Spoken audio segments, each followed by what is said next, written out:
I'm going to ask Roxy, like, why do you write this poem?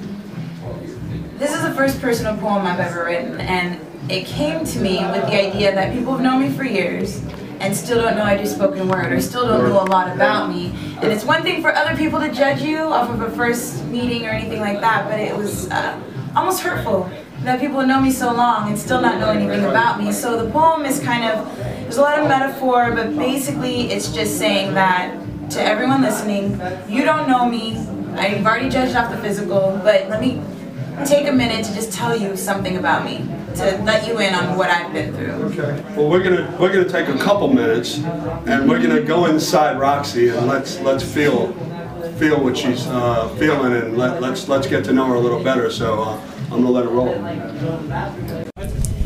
This poem's called A Picture's Worth.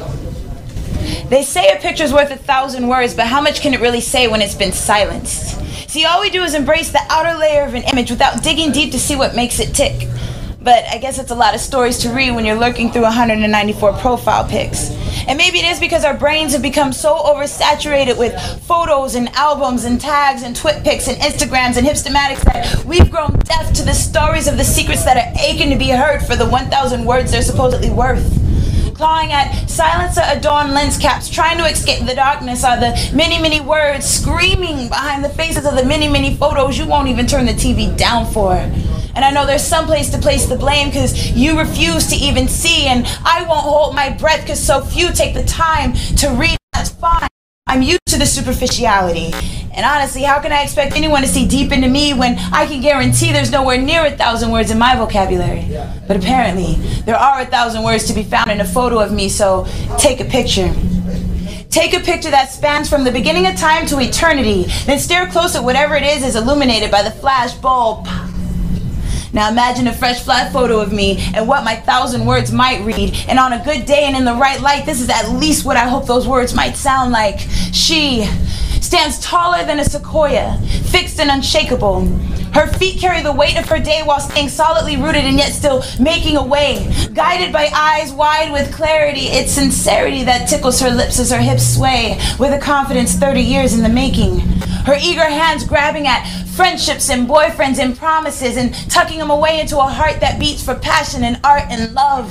Her soul, so visible that it dances when she speaks, and all this as her mind kicks a funky beat.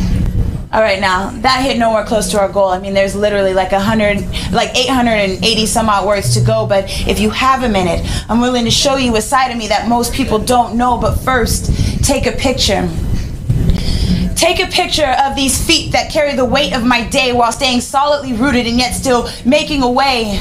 Painted toes next to scars from fire-breathing coals, weighed down with regret yet walking endlessly into retreating sunsets, feet that hike and dance and march.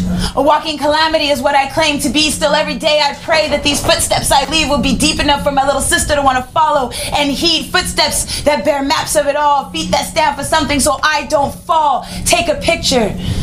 Take a picture of my lips tickled with the wild cocktail of phantom lovers' lies and laughter and poetry and debate trophies, poetry speeches, and that lingering touch of my father's brow from kisses landing just moments after his last breath. I breathe through pictures of lips numb with whiskey, drowning 2 lungs deep in today's pain and yesterday's cigarette smoke. Take a picture.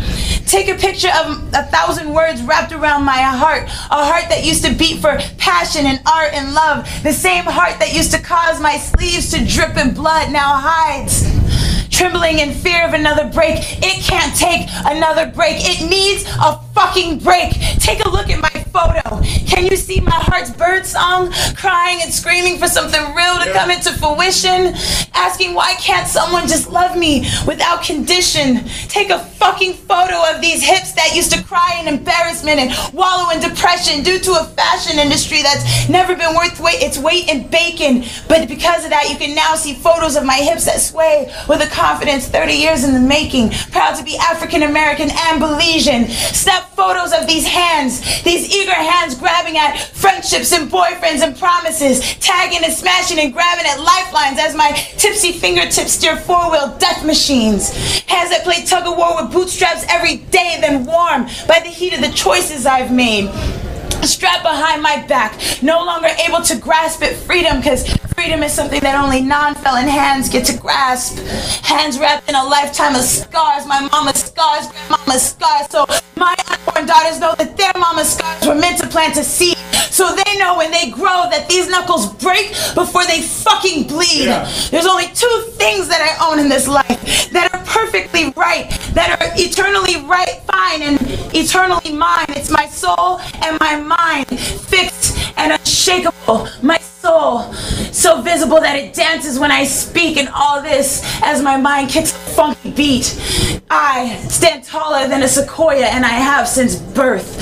Fuck 1,000 words. What's your picture's worth?